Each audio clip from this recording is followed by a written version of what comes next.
अवधूत चिंतना श्री गुरुदेव दत्त सद्गुरुदेव भगवान की जय। श्री बांके बिहारी लाल की जय। आइए पुनः इस भाद्रपद आख्यानों का श्रवण श्री गुरुचरित्र के माध्यम से श्रवण करें। वेला पर इस मंगलमय यात्रा में प्रवेश करते हैं। आइए कुछ क्षण सद्गुरुदेव दत्तात्रेय के मंगलमय स्तोत्रों का पाठ और पश्चात आज का प्रसंग। शांत हो श्री गुरुदत्ता मम चिंता शमवियाता। शांत हो श्री गुरुदत्ता मम चिंता शमवियाता। तू केवल माता जनिता सर्वथा तू हित करता। तू आता स्वजना भ्राता सर्वथा तू जीत्राता। भय करता तो भय हरता दंड धरता तो परिपाता। तुझ वांछन तुझी वार्ता तू आता आश्रय दत्ता। शांत हो श्री गुरुदत्ता मम चिंता शमवियाता। शांत हो श्री गुरुदत्ता मम चिंता शमवियाता। अपराधा सब गुरुनाथा जरि दंडा धरसी यथार्था।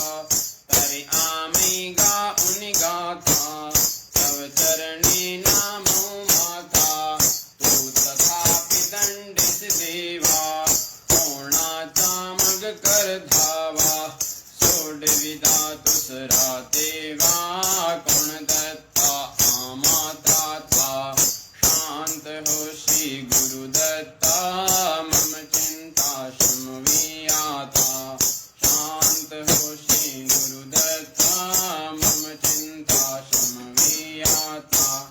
तो नट साहो उनको पी दंडिता है आमे पापे। पुनरपि चुक तथापि आमावरि नज संतापे। गच्छत स्थल न कापे असमानो जे निज कोपे। निज कृपाले साओपे आमावरि तू भगवंता। शांत हो श्री गुरुदत्ता मम चिंता शमवियाता। शांत हो श्री गुरुदत्ता मम चिंता शमवियाता। तव पदरी असता ताता अणमार्गे पाहुल पड़ता। सांभालुनि मार्गावरता आन तान दुजता। निज विद्या आणुन चेता तू पतित पावन दत्ता। वलियाता आमावरिता करुणा घन तू गुरुदत्ता। शांत हो श्री गुरुदत्ता मम चिंता शमवियाता। शांत हो श्री गुरुदत्ता मम चिंता शमवियाता। सह कुटुंब सह परिवारा दास्तामि हे घरदारा। सब पद दे अंसारा संसारा हित हा भारा। परिहर सी करुणा सिंधु तू दीनानाथो बंधो। आमा अगल सना बाधो वासुदेव पार्थिव दत्ता। शांत हो श्री गुरुदत्ता मम चिंता शमवियाता। शांत हो श्री गुरुदत्ता मम चिंता शमवियाता। शांत हो श्री गुरुदत्ता मम चिंता शमवियाता। तू केवल माता जनिता सर्वथा तू हित करता। तू आता स्वजना भ्राता सर्वथा तू जीत्राता। भय करता तो भय हरता धन धरता तो परिपाता। तुझ वांछन तुझी वार्ता तू आता आश्रय दत्ता। शांत हो श्री गुरुदत्ता मम चिंता शमवियाता। मम चिंता शमवियाता। मम चिंता शमवियाता।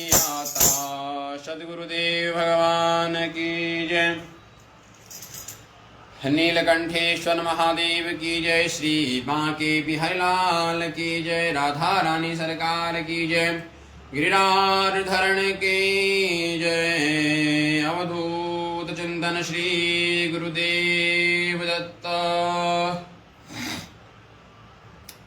ओम दिगंबरं भस्म विलेपितांगं बोधात्मकं मुक्तिकरं प्रसन्नं निर्मानसं श्यामतनुं भजेऽहं दत्तात्रेयं ब्रह्मसमाधियुक्तं काषाय वस्त्रं करदण्डधारिणं कमण्डलुं पद्मकरेण शङ्खं चक्रं गदाभूषणभूषणाढ्यं श्रीपादराजं शरणं प्रपद्ये।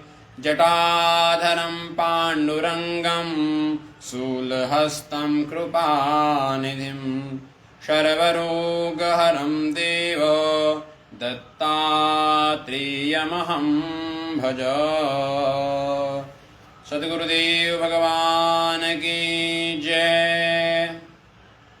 आइए पुनः इस श्रावण माह की मंगलमय यात्रा हम श्री गुरुचरित्र के माध्यम से जगत गुरु श्री दत्तात्रेय महाराज के और नरसिंह सरस्वती जी के, जो कि साक्षात भगवान दत्तात्रेय के ही अवतार माने जाते हैं, उनके आख्यानों का मंगलमय श्रवण हम सनातन धर्म का एक ऐसा ग्रंथ, अद्भुत ग्रंथ, जो कि महाराष्ट्र और गुजरात, आंध्र प्रदेश आदि प्रांतों में बड़ा प्रचलित है, ऐसा यह मंगलमय गुरु चरित्र। उत्तर भारत में तो अधिक लोग इससे अनजान हैं। इस ग्रंथ को अनेकों भाषाओं में लिखा गया है। मराठी में लिखा गया है, हिंदी में लिखा गया है, इंग्लिश में लिखा गया है, गुजराती में लिखा गया है, तमिल में लिखा गया है। अनेकों भाषाओं में इस गुरु चरित्र का अनुवाद किया गया है। तो आइए हम भी इस मंगलमय यात्रा के माध्यम से जगत गुरु श्री दत्तात्रेय के मंगलमय आख्यानों का, उनके अवतार नरसिंह सरस्वती जी महाराज के मंगलमय आख्यानों का श्रवण करेंगे। हरि अनंत हरि कथा अनंता। भगवान अनंत हैं और उनकी कथाएं भी अनंत है, परंतु कथाओं का तात्पर्य यह है, जिस कथा को श्रवण करके, जिस कथा का चिंतन करके, जिसका मनन करके अगर हम उस कथा में से कम 100 में से अगर 50% भी अपने जीवन में उतारते हैं, अपने जीवन में उसको अपनाते हैं, तो हमारा यह जीवन सार्थक होता है। कथाएं होती हैं हमारे व्यथाओं को मिटाने के लिए। हम सबकी कथाएं, हम सबकी व्यथाएं होती है, परंतु प्रभु की कथा, जितने भी मन की व्यथाएं हैं, मन कभी अशांत है, तो जाकर के भगवान के मंगल में कथाओं का श्रवण करो। भगवान के सुंदर सुंदर कथाओं का श्रवण करके, उनका चिंतन करके अपने मन की व्यथाओं को मिटाओ। व्यथाओं को मिटाने के लिए भगवान के मंगलमय कथाएं, भगवान की लीलाएं हैं, क्योंकि वेदों की भाषा, वेदांग की भाषा हर किसी के समझ में ना आवे, इसलिए स्वयं व्यास जी महाराज ने पुराणों की रचना की और पुराणों को कथाओं के माध्यम से हम सबके बीच में रखा और उन पुराणों की कथाओं में ही वेद वेदांग का ज्ञान, वेद वेदांग का सार भर दिया, तब कि उस सार के माध्यम से हम कथाओं के माध्यम से ही उस ज्ञान को भी प्राप्त कर सके। इसलिए भगवान की मंगलमय कथाएं, भगवान की जो गाथाएं हैं, वो केवल कथा मात्र नहीं है, वो हमारे सनातन धर्म का ज्ञान का खजाना है। इसलिए भगवान की मंगलमय कथाओं का नित्य श्रवण करते रहना चाहिए और कभी भी स्वाध्याय प्रवचन स्वाध्याय में और प्रवचन में किसी भी प्रकार का हमें आलस्य नहीं करना चाहिए। सदैव स्वाध्याय चलते रहना चाहिए, प्रवचन भी सदैव करते रहना चाहिए। अब प्रवचन करें, प्रवचन किसको सुनाएं? अरे भाई, कोई सुने ना सुने, आप अपना अभ्यास करते रहो। आप अपने सद्गुरुदेव दत्तात्रेय को, नीलकंठेश्वर महादेव को अपने आख्यानों का श्रवण कराते रहो। दुनिया वाले क्या जाने, यह रिश्ता पुराना है। भगवान को कथाएं सुनाओ, भगवान को अपनी मंगलमय शास्त्रों का जो आपने अध्ययन किया वह भगवान को श्रवण कराओ। संसारी लोग सुने ना सुने, परंतु भगवान को सुनाएंगे तो हमारा जीवन मंगलमय हो जाएगा। इसलिए प्रवचन में किसी भी प्रकार का आलस्य नहीं होना चाहिए। भले ही थोड़ी सी प्रवचन करो, परंतु करो जरूर। इसलिए हमारे सद्गुरुदेव का यह वाक्य है। इसी वाक्य को हम अपने जीवन में सार्थक करते हुए प्रतिदिन इस फेसबुक के माध्यम से अथवा अनेकों संस्थाओं के माध्यम से और अनेकों भक्त मंडली के माध्यम से हम प्रवचनों को करते रहते हैं, भगवान की मंगलमय कथाएं करते रहते हैं। अब इस श्रावण माह में, पूरे संपूर्ण श्रावण माह में हमने शिव महापुराण का चिंतन किया था। शिव महापुराण का चिंतन दो ग्रुपों में हुआ।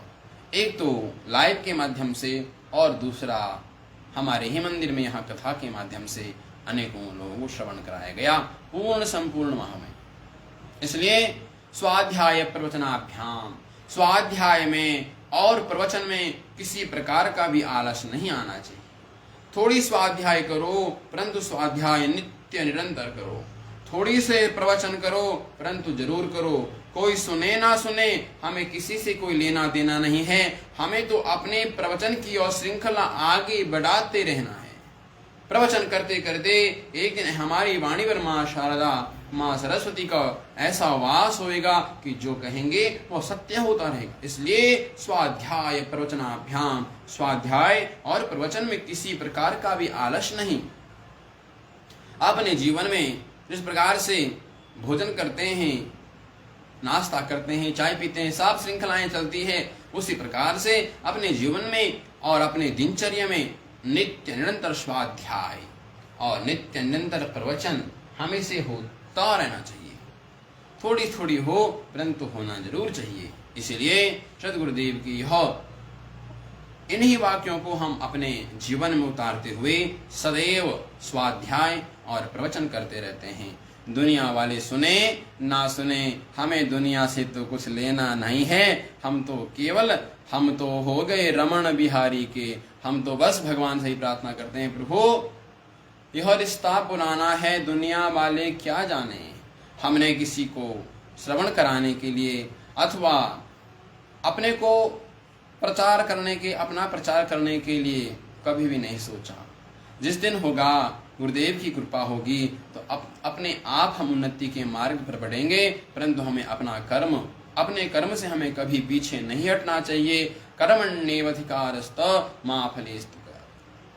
कर्म करते रहना चाहिए और वह कर्म का फल हमें एक दिन अवश्य मिलेगा। इसलिए सदैव नित्य निरंतर स्वाध्याय करते रहना चाहिए। तो आइए इस श्री मंगलमय श्रृंखला में आगे बढ़ते हुए आज हम देखते हैं गुरुचरित्र को। गुरुचरित्र एक ऐसा मंगलमय ग्रंथ, गोस्वामी तुलसीदास जी के बाद जितना मंगलाचरण गोस्वामी तुलसीदास जी महाराज ने रामचरितमानस में किया है, उतना ही मंगलाचरण इस गुरुचरित्र में गुरुचरित्र के लेखक श्री नामक सरस्वती जी ने मंगलमय से किया। जितना हर किसी को प्रणाम किया है, गुरुओं को प्रणाम किया, अपने इष्टों को, अपने पूर्वजों को, माँ शारदा को, ब्रह्मा विष्णु में सभी को प्रणाम किया है। मंगलमय हो गुरुचरित्र। इस गुरुचरित्र का हमने कल प्रथम अध्याय देखा है और आज हम इस श्रृंखला में आज इस गुरुचरित्र के दूसरे अध्याय को देखते हैं। ओम श्री गणेशाय नमः। त्रयमूर्ति राजा गुरु तुझी माझा, कृष्णा तरी वास करो निभोजा।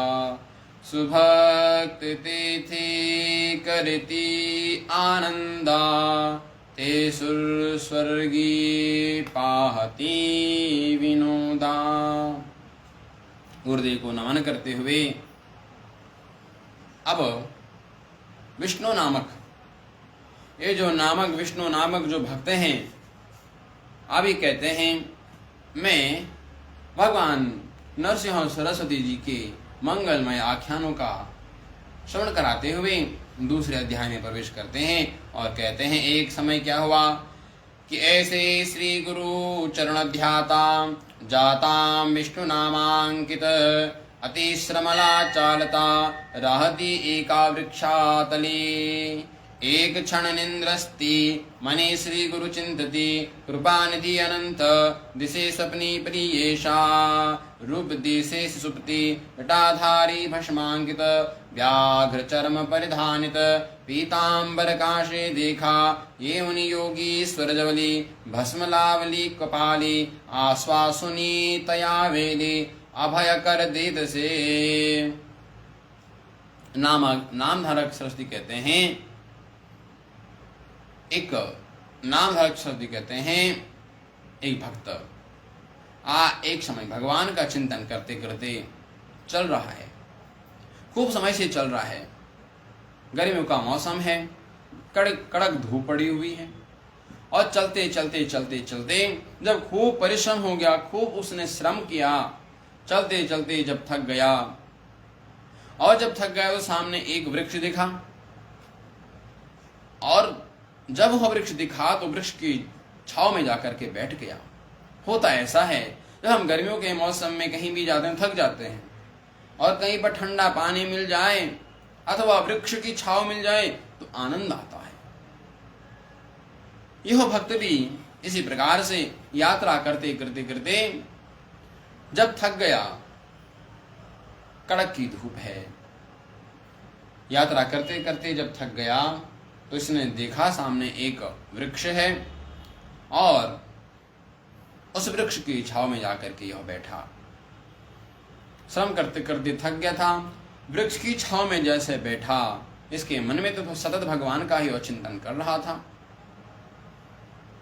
और चिंतन करते करते इसने अपने नेत्र बंद किए और जैसे आंख बंद किए तो वैसे इसके आंख बंद हुए तो इसको नींद आ गई। और जब नींद आई तो 2 क्षण की वह नींद आई। निंद्रस्थिति, एक क्षणे निंद्रस्ति, एक क्षण में नींद आ गई। और जब यह व्यक्ति सो गया तो सोते सोते इसने क्या देखा, स्वप्न में खो गया। और स्वप्न में क्या देखता है कि कृपा निधि आनंद से स्वप्न प्रिय सा, रूप दिशे सुषुप्ति जटाधारी भस्मांकित व्याघ्र चरम परिधानित पीतांबर काशे देखा।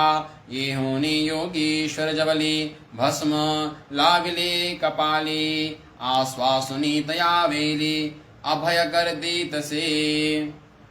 अब इसने स्वप्न में क्या देखा कि वहीं पर साक्षात एक सिद्ध पुरुष जिनकी बड़ी बड़ी जटाएं हैं, बड़ी बड़ी जटाएं हैं, अपने संपूर्ण शरीर पर भस्म लगाया हुआ है, भस्म का लेपन किया है, गले में रुद्राक्ष की माला और कमर पर पीतांबर धारण किया हुआ है। पीतांबर कांसे और मुझे आश्वासन देते हुए, मुझे आशीर्वाद देते हुए अभय कर दीत से, उनने मुझे अभय प्रदान किया और आकर के आए और मेरे मस्तक पर उन्होंने हाथ रखा, मुझे आशीर्वाद दिया और मेरी मस्तक पर तिलक किया। मस्तक पर तिलक किया। जैसे ही ये स्वप्न उस विष्णु भक्त ने देखा तो स्वप्न देखते ही जागृत हो गया और जैसे ही जागृत हुआ तो देखने लगा कि अरे ये मैं क्या देखा। जिस मूर्ति का मैं ध्यान कर रहा था वह मूर्ति साक्षात मेरे सक्षम में दिखी। अब जब वह मूर्ति दिखी तो अब भयभीत हो गए और जब भयभीत हो गए तो उस मूर्ति को चारों ओर देखने लगे। इतुके देखुनि सुसुप्ति चेतन झाला नामांकित चारी दिशावलोकित विस्मय करी तया वेली मूर्ति देखली सुसुप्ति तेची ध्यात से मनात उड़े निखाल मार क्रमित। और जैसे ही सुत अवस्था में आए, जैसे नींद से जगे तो देखा अरे जो मुझे मेरे मस्तक पर जिन्होंने हाथ रखा, जो मुझे तिलक लगा रहे थे वो कहाँ गए। जैसे मूर्ति का मैं अपने मन में ध्यान कर रहा था वो एकदम से कहाँ गायब हो गई। और कहीं कहीं बार स्वप्न में ऐसा होता है, हम लोग भी स्वप्न देखते हैं और स्वप्न में देखते देखते कभी बुरा स्वप्न भी आता है और कभी अच्छा स्वप्न भी आता है। कभी बुरा स्वप्न ऐसा आता कि भाई कोई गला काटने वाला है और उसने सब सामग्री ला रखी है और जैसे ही गला काटने के लिए कुल्हाड़ी लेकर के आता है और जैसे ही उस कुल्हाड़ी का प्रहार करता है तो वैसे ही व्यक्ति जागृत हो जाता है, अरे ये क्या हुआ क्या हुआ। तो स्वप्न में होता है। और स्वप्न में जैसे उन्होंने उस नामधारक भक्त को तिलक लगाया और तिलक लगाते ही वरद हस्त से अभय प्रदान किया और जैसे ही आशीर्वाद दिया वैसे उसकी आंखें खुली और आंखें खुली तो देखने लगा भाई कौन है वो संत जो सिद्ध पुरुष जो मुझे दिखे कहाँ गए। चारों ओर देखा तो चारों ओर कुछ भी नहीं दिखा, चारों ओर कुछ नहीं दिखा। सोचा चलो थोड़ी देर और बैठता हूं और ध्यान करता हूं। फिर से वृक्ष के नीचे बैठ गए और पुनः नेत्र बंद कर दिए। उस मूर्ति का दर्शन करना चाहते हैं, उस मूर्ति का दर्शन होता नहीं है। अनेकों प्रयासों के बाद जब मूर्ति का दर्शन नहीं, उस महान संत का दर्शन नहीं होता है। जब उनका दर्शन नहीं होता है तो इन्होंने क्या किया, आगे चल पड़े। दर्शन नहीं हुआ तो आगे चले। पुटे निखाला मार्गा क्रमित प्रत्यक्ष देखे तेजासी। और जैसे ही मन में आया थोड़ी निष्ठुर हो गए, थोड़ी बुरा लगा। अब मन बना करके मुंह फैला करके आगे चले और जैसे ही मार्ग में आगे गए, आगे जाते जाते वही संत महात्मा, वही विभूति जिनका इन्होंने अपने स्वप्न में दर्शन किया था, उनको अपने सक्षम में देखा, अपने सामने देखा। अब भक्त की तो भाग्य की सराहना अपने करता है, कहता हाँ आज तो मेरा जीवन धन्य हो गया, आज वो आपके मुझे दर्शन हुए। जैसे ही देखा उस महाविभूति को दंडवत प्रणाम किया और प्रणाम करने के पश्चात हाथ जुड़ गए और प्रार्थना करने लगा। जय जयाचि योगी शांत, जय जयाचि योगी शांत, देख लिया